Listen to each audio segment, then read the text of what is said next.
Hi, I'm Gibaud, Gibaud.com, and today I'm going to try to answer a question. Several people asked me when I made my two videos. The first one was about why I had 4 Fujifilm cameras, also more cameras, but 4 Fujifilm, and also the video about the sensor size, the advantage and the cons of each size. Okay, so I'm going to try to answer this. This is not easy, but I will make my best.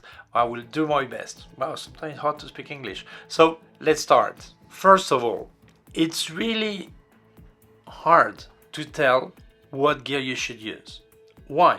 Because we've been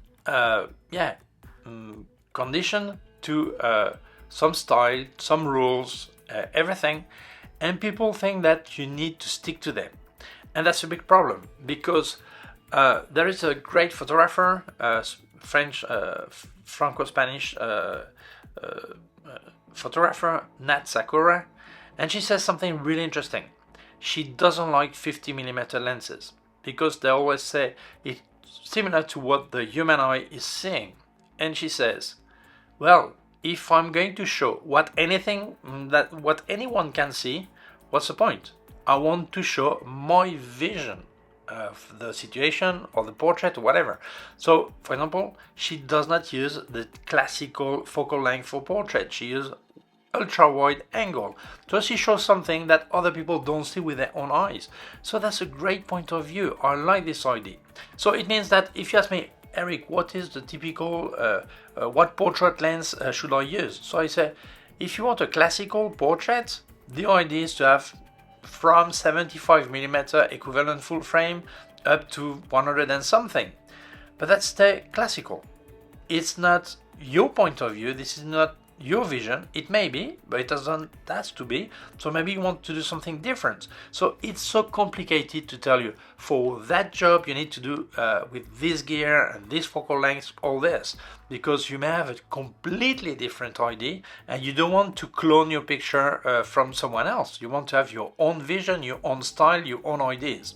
So what I can do is to tell what gear I use and what I use it for. So I give you my situation, but it doesn't mean it has to be yours. So it's important. So that may be a way for you to have from a starting point. Well, that's a basic idea, and you may start with that, but then change to your own taste. Okay. Second, I will also answer if I need so many cameras. And I will also answer if any one of them could replace all of them. And also, so many people ask me, is it wise to change cameras and also to change camera brands? Why? Because they want to change, they think it will be better. Is it a benefit or is it a loss of money or a loss of time? So we're going to have a look at this. So I'm waiting for you to comment in the description because I think your comments may actually help a lot more than my video. If we all share our point of view, our experience, what we use and what for, that can help many people when they read the comments. Important, this is my job. So some people think, oh, you have so many cameras or this, but it's the same as a carpenter has many tools or mechanics has many tools. I've got many cameras. Do I need all of them? We'll see just after. But this is also why. So don't get impressed. Don't feel like, whoa. No, that's logical. If it's your job, you have some gear to do your job, okay? So let's start with the 2 cameras I use most. There are these 2 Lumix. This is the S5 II and this is the S5 IIX. This is the one I use most because I record every video now with these cameras. So I record for YouTube every day. So yeah, that's the most used cameras. Then I use them for other videos that are not for YouTube and also to test lenses with L mounts, so I can present the lenses on my YouTube channel. So both cameras are the one I use most, obviously, because as a YouTuber I use them for recording. So this is what I spend most of my time. Okay. Then I've got a Sony Alpha 7 Mark II. I bought it only for testing Sony E-mount lenses. Different makers asked me if I could review E-mount lenses. I said yes, so I bought the camera so I could review that. I could use it for other pictures and things like this. I don't. Why? Because I've got enough cameras, so this is the one I use for that, and that's it. Then I've got my OM1 by OM System. It's still stamped Olympus, and it's micro four thirds, and I use it for macro photography. Yes, I prefer it for macro, and for the other extreme, which is with telelens, with the 40 to 150 millimeter 2.8, which is the equivalent of 80 to 300 millimeter full frame. So when I've got something that is a bit far, or sport photography or things like this, I will use this camera. I also use it for testing lenses for micro four thirds, and also when my Lumix cameras are busy because I show a lens on it, or I need to record with three cameras or whatever, the backup video camera is this OM System. Okay, so sometimes I record close up with this camera all day, so yeah, this is its job. Then I've got two Fujifilm, the X-E1 and the X100 Mark VI, and both of them I use them for my own personal pleasure, for traveling, for walking around, all this. Before, I used to have the X-E1 for testing X-mount lenses, and now I don't use it for that anymore, so because I've got another camera we'll see after. So I use both of these cameras just for fun. Okay, then the Fujifilm XS20, I use it now to test X-mount lenses, also to make photography, also for video with cine lenses, and it is an alternative to my GFX 100S Mark II. When I don't want to carry so much weight, I don't have space or volume, or for safety reason, because the value of both is not the same, I use my XS20. And I've got honestly no problem to use 26 million pixel instead of 102 million pixels. So for me, this is a great second camera on board for that. The Fujifilm GFX S2 Mark II, I use it for landscape and for the portrait, and also fashion. I use this camera. I really love the feeling of this camera, the way it holds in my hand, the way to use it. It's really a matter of personal taste. It's not because it's a lot better or whatever. It's just I love the camera, okay? And when I cannot use this one, I use the XS20. Then my Hasselblad 907X CFV 250C. Great name, Mr. Hasselblad. Well, this is yeah, the small cube with the digital back that is 15 million pixel. I use it for fun most of the time, for some landscape, some yeah, sometimes I do some street photography with it also, and also to use the back, digital back on my film camera, my 503 CW. I've got two of them, and sometimes I use the back on this. Then I've got a small camera that I never presented on my channel, but I use it for making off. It is an Insta360, so it's great because I do one take, 360 degrees, and then I just cut the part I want to show on my channel. And my video for making of things like this is great because with one take, one footage, I've got the whole thing. I just edit the way I like, so that's really practical. Then I've got two drones. I've got a DJI Mini that I never use because I don't feel it's practical for what I do and where I am. Now what I use, the DJI Neo, that is great because it can follow me. I just press a button, it starts walking around. So I use it for my making of, also for fun, and also for, I would say, aerial photo shoots, like I made to Ingrid. There was some graffiti, I flew overhead, and you have pictures from the top, so that's fun. Okay, so I use it for this. And then some people will feel like, is this guy crazy? But I would say the camera I use most is the one I always have with me. It is my iPhone.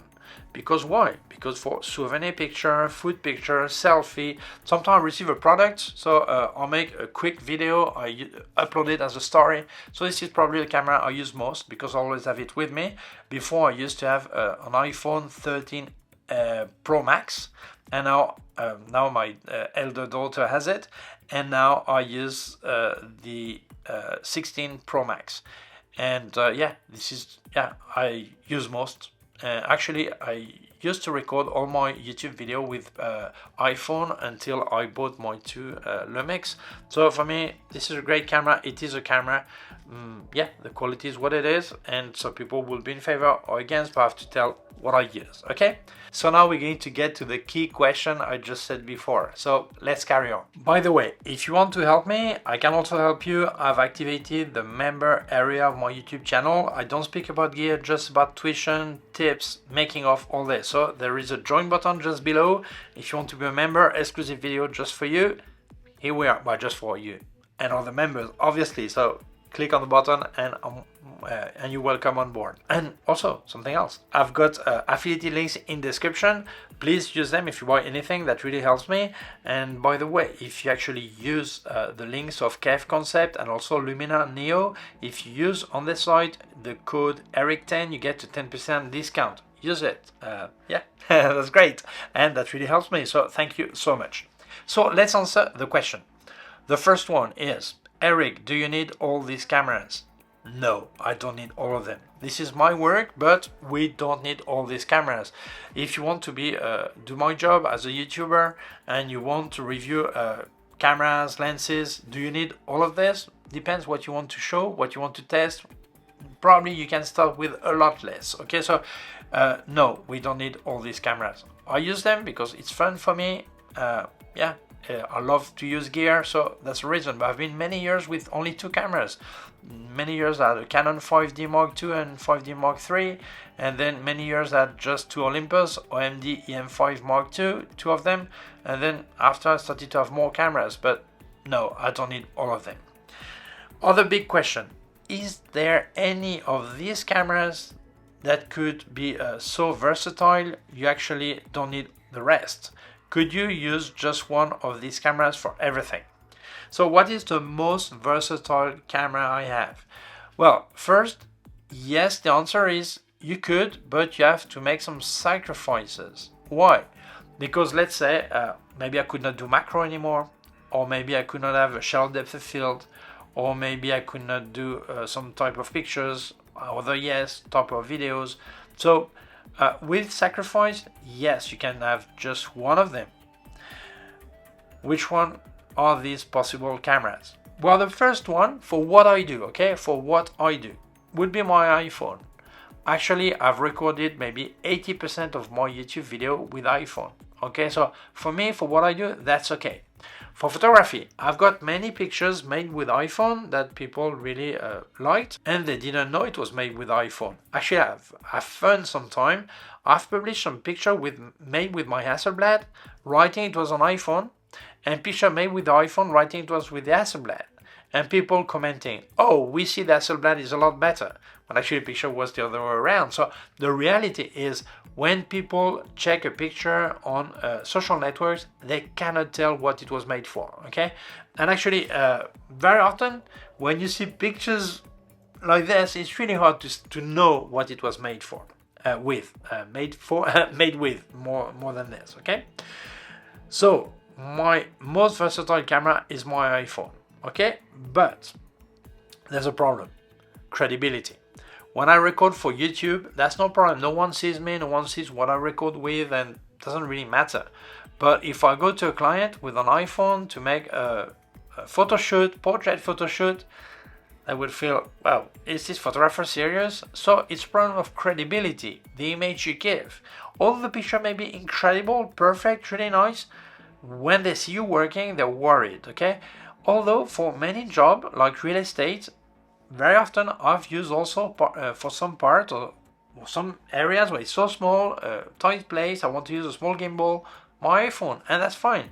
But it's important to know your client, and they may look at you this way, okay? So it's important. The iPhone or smart iPhone, it could be any advanced smartphone, okay? It's a big problem with credibility, and also obviously then I could not review lenses because I could not change lenses. I could not do, if I want shallow depth of field, it will be artificial shallow depth of field, electronic, not optical physically. So obviously there are some limits. So let's look at more serious gear. Not the iPhone is not serious, but more in line with photography. Well, my second choice on board would be my Fujifilm X-S20. My second choice in versatility, but my first choice if I add up the credibility, the possibility to test lenses, the possibility to make picture, all this, I think the Fujifilm X-S20 would be the choice. Then the following one would be my OM system OM1. First of all, because I know so well the Micro Four Thirds format. I've used them many years when I had only two Micro Four Thirds cameras and nothing else. So, and before it was full frame with Canon, but really I know it so well that I know its limit, I know its advantage, all this. And for me, this is absolutely no problem. This is my second choice after the X-S20, no problem, okay? So, the big question people ask is, or they say, I want to change camera gear, I want to change brands, I want to change camera model. What do you think? Well, people, when they do that, very often they don't realize they're going to lose a lot of money, okay? And the first question is, before changing brands, check if you can change camera model. Maybe you can go from your Canon I don't know what to a Canon I don't know what, or from a Nikon I don't know what to a Canon I don't know what. First, check the compatibility of lenses. Maybe if you go from reflex to mirrorless, that's maybe a nightmare or not. Check this. Second, if you go from APS-C to full frame, is it compatible? Are your lenses already full frame and it will not be a problem? Or are they APS-C and then you will have a crop factor and loss of resolution, all this. So it's something you have to evaluate. But very often, staying in the same brand is wiser than changing brand, okay? If you change brands, you have the risk to have to sell everything and buy everything new or secondhand, but change everything. So normally, changing camera brands is a financial mistake. You will lose money, always. Except if you had a really high value camera and lenses, you sell them and you buy something cheaper, then it will match, but still, in theory, you've lost money, okay? Second, are you going to gain in image quality? Let's be honest, no. Why? Because nowadays there are no bad cameras, okay? So if we look on the public side of it, your audience, whether they are your friends on Facebook or wherever, they will not see the difference. As I said before, I was fooling people between a Hasselblad and an iPhone. They didn't know the difference. Why? Because we don't know your intention. If you make a landscape that is everything in focus, or a portrait with everything in focus, how do I know that it was your decision and not because of the gear you were using? If I make an iPhone portrait without the portrait mode and everything's in focus, how do you know it was not a real camera with my decision of having everything in focus? You don't know that, so it's impossible. So normally people, when they see pictures, they don't know what it was made with. They don't know what camera it was. So sometimes when you say, I've got 10 pictures here and 10 different possible cameras, tell me which one was made with. And sometimes they find out, they guess, okay? But if you don't give any hint, normally it's impossible for them to tell what camera it was made with, okay? So image quality on their side, forget it. They will not see the difference, okay? On your side, you are the only person who will see the difference. Why? Because maybe you can recover low light, shadows in a better way, or highlights, or you have more resolutions, you can crop easier, you can change the shape of your picture and without losing too much, and you are really the person who will see a difference on that side. So it's important that if you decide to change camera, see if the advantage of these things, recovering highlights, all this, is good for you if you need it, and think that you are the only person who will actually benefit out of it, because when you will show your picture, your finished picture to the public, they will not know all the secret behind, okay? They will not know if you could have done it with something else or not. And probably you could have done it with a different camera, making some sacrifice that people will not notice anyway. For me, the best reason for changing cameras or gear or brand is completely subjective. It is that you feel better, you are motivated. Why? Because if I go out with my camera, I don't like it anymore, I don't feel it's good, I don't feel confident about what it can do, I don't go out with my camera anymore, or I feel my pictures are all bad. But if I change gear, I have to discover the camera again, learn it, feel good, be happy about it. So obviously I will use it more, and obviously I will make better picture because I feel better. It's like if you go out feeling beautiful, you're more likely to have a great connection with someone else than if you feel really ugly. And this is the reality.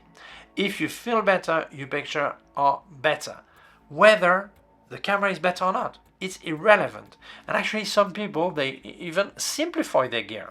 They go from top gear, really expensive, and they go for a lower level because they feel better with it. And feeling better make your picture go better. So for me, this is a good idea. If you're in this situation that you don't feel good about your gear anymore, to change it. That's no problem, okay? Some people don't understand that and they say, well, I've been using the same gear for 15 years and I'm happy with it. Yeah, but you just said it, you're happy with it. But what happens if someone is not happy with his gear? Doesn't matter if he's right or no. The fact is not happy with the gear. So no problem with changing it. Obviously, think wisely. It's not logical if you have economical problem to change gear when that could be food for yourself or for your kids. Keep what you have and do with it. But if you can afford it, why not? We need to enjoy our money while we're alive. Once you are in the cemetery, what do you want to do with the money? So if you can afford it, you feel like it, spend it, buy it, no problem. You can be wise, because maybe some people sometimes they say, I buy an ultra wide angle lens, actually I don't need it, but just in case. Why do you have all this money locked up in a lens you sure you will not use? For that, just go travel, just go to see friends, just go to a restaurant, doesn't matter what you do, but spend your money with something else that you will actually enjoy. But at the end, it's your money. Do what you want with it. So for me, the main reason for changing gear is more this than the rest, that you will feel better. And this is the good idea. Sometimes people tell me, oh, I've got a great feature on my new camera. And you tell them, yeah, but you already had it on the one you had before. Oh yeah, I didn't know about it. They already had that feature, but they never investigated, never find they had this, and they could have spent more time on it and be happy with the former camera. But that's the way it is, okay? So, I hope this video actually helped you understand that there is no rule. Any camera can be used for many things, and you don't need to have that many camera. And if you feel like changing gear, you can, okay? So, I hope this video answers the few questions I had before because of the 2 videos I made about my Fujifilm and the sensor sizes, and I help you make the right decision when you want to change gear or select gear or use gear, okay? So thank you so much for watching the video. If you feel it may interest other people, please share it on social networks. If you have not done it yet, please subscribe to our YouTube channel. The small button and here and also a small bell. If you click on the bell, you will get notified when I upload a new video.